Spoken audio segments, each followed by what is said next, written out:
Hi there, join me at the allotment again. Been a quite warm, slightly frustrating afternoon, I would say. Doing quite unglamorous jobs such as weeding, digging, bit of grass clipping, etc. So yeah, not felt like the most productive day, but it does mean that actually next time when I come up, I'll be able to sow some seeds like directly into the ground.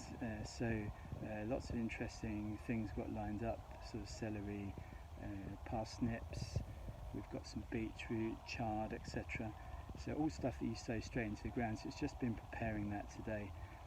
But it's so great to hear. We've had quite a lot of messages actually of people saying that because of this lockdown and quarantine situation that they've actually started growing things that they've never done before. So that's lovely to hear, you know, people using whatever outdoor space, how sort of, you know, small or large it may be it a garden or a yard or, you know, even a balcony, just planting and growing some of your own produce. So that's great to hear.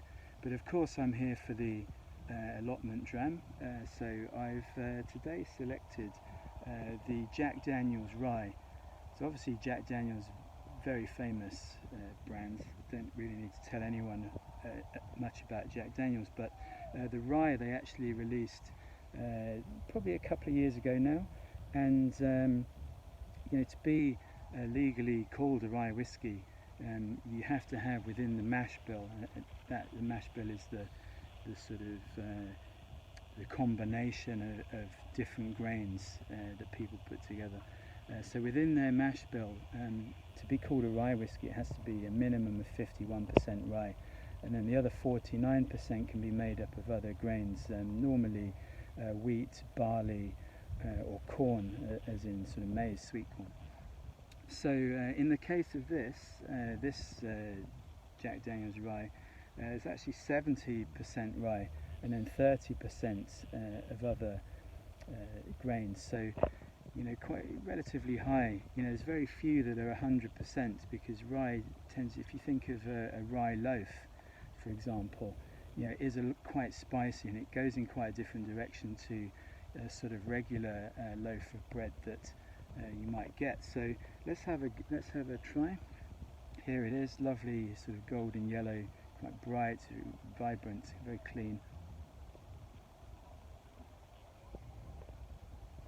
So we've got, wow, all that spiciness really comes. It's a big pinch of white pepper, sort of what I call baking spices, this sort of cinnamon, allspice, this type of thing. There's also a load of sweetness as well. Yeah, particularly like a maple syrup, golden syrup, that type of thing. Maybe a touch of caramel, but also loads of sort of overripe banana, slightly sort of overripe fruits in there, particularly banana. So yeah, and you've got the really quite a lot of structure with the sort of graininess in there, and it just reminds me, the whole combination just reminds me of like a warm banana loaf or something like that.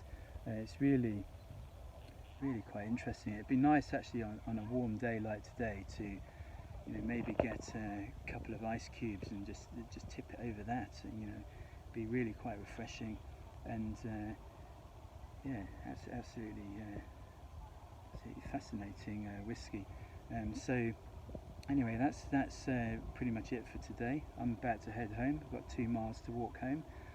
Should be a lovely evening sort of over Hampstead Heath there. So thanks very much for watching again, and keep safe, and I'll see you next time. Cheers.